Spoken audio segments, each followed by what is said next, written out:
I'm 17. My name is Kyler Lewis. I have a cerebral AVM. I found out at the age of 15. I was at my ranch, and me and my sister were upstairs, and I suddenly had this really sharp pain in the back of my neck, and I was like, I don't know, I thought to myself, maybe I was sitting not normally or something, and I was riding in the car the next day, and I don't remember this, but my mom told me that she would ask me things and I couldn't answer them, or she would ask me who people were and I couldn't acknowledge it. We were driving in the car to just down Highway 6, about at Rock Prairie Road, and Kyler turned to me and asked me how he got in the car.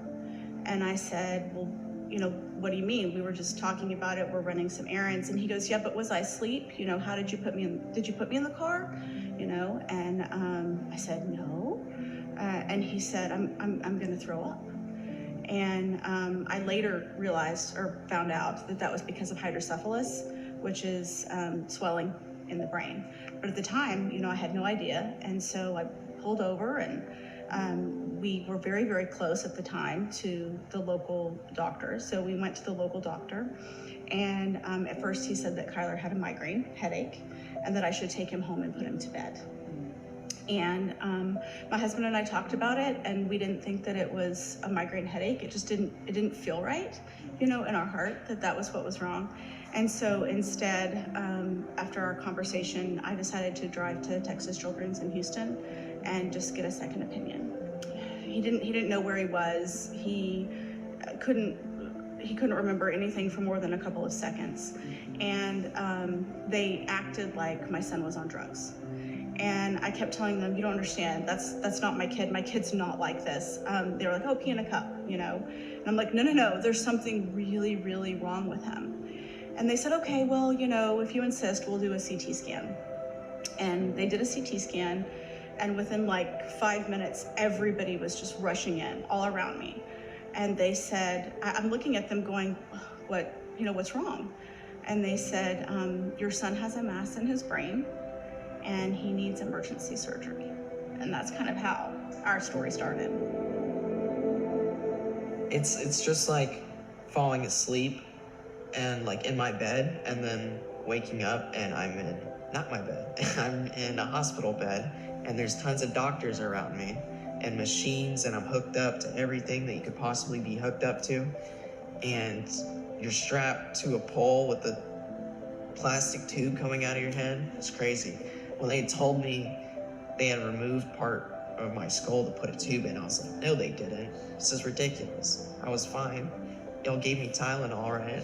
And I go back to sleep. But no, and I have stitching and stuff, and my head and stuff, and they've shaved part of my head. It's crazy. But when you wake up to something like that, it's a really scary place to be,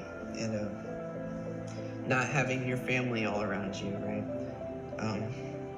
Just my mom, not knowing where my dad is. I know my mom told me that my brother and sister were with my aunt, and I feel bad for them because they were probably scared, They don't know what their brother is, what's going on with him, what he has, or if he'll make it or something, right? When they showed me pictures of the thing in my brain, I nearly passed out. I was like, there's no way. How could anyone live with a thing that's this big inside of their head that's taking up like a sixth of their brain, I want to say, maybe a fifth. But I just don't, when they showed me that, I was like, this is not real, must be dreaming. There's no way you can live with a big old mass in the size of your brain. But here I am. My husband and I realized right away very quickly on the power of prayer. Because now all of a sudden I have a kid that needs emergency surgery, that has a mass in his head. We thought he was just like everybody else, like all the other kids.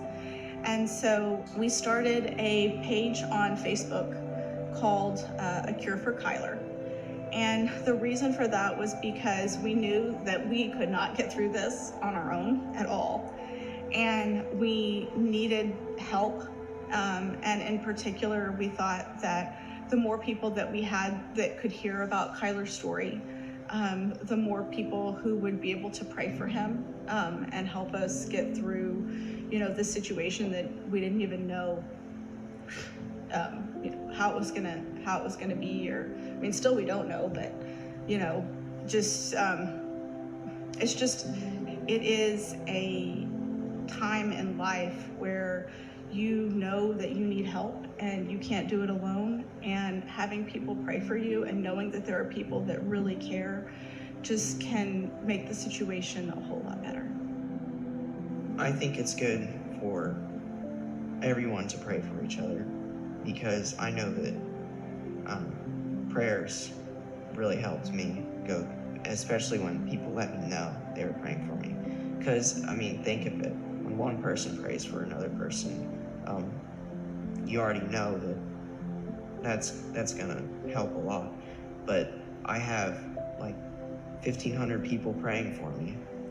So I picture it like this. God was helping me, right? Go through what I was going through, right? He got me to the position of me not dying, right?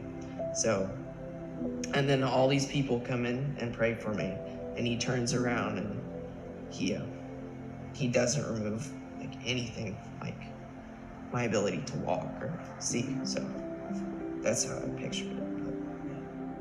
I think honestly that Kyler is doing so well right now 100% because of the power of prayer.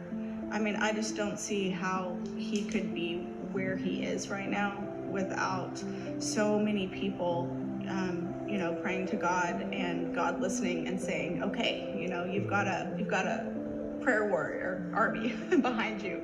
This is making Kyler into who he is. This is going to affect Kyler for the rest of his life. This will change how he looks at things. It changes how I look at things. There's like this time in our family where everything is pre-April 10th, 2020 and post-April 10th, 2020.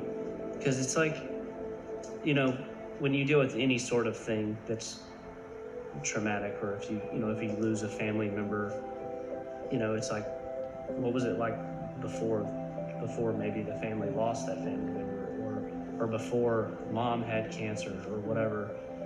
And it's not that everything post April 10th, 2020 for Kyler is worse, because it's not worse. Yes, he has a thing he's having to battle with and all that, but now we can help other people. But it's just, now we can let them know. That's exactly right.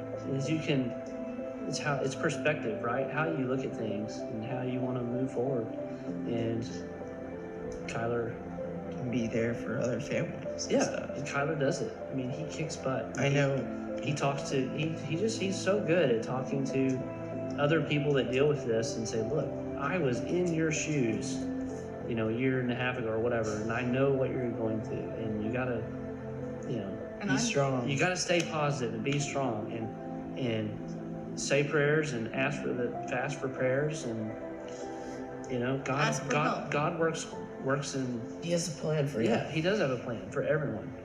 So I'm really proud of him. There's no guarantee that the radiation that we're doing is going to work. And we are worried because his brain is having cerebral edema, which is swelling around it, that we're trying to control. It just hasn't been able to be controlled yet. And that was one of the reasons why we started the See a Pig, because Kyler's favorite item is a pig. Take a pic and say a prayer for Kyler, because we wanted people to think of him, in their day-to-day lives, and continue to pray for him, because I feel the power of prayer has just gotten us so very far.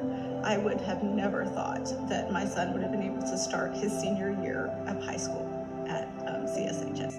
And yet, he's not only there, he's walking, he's attending his classes.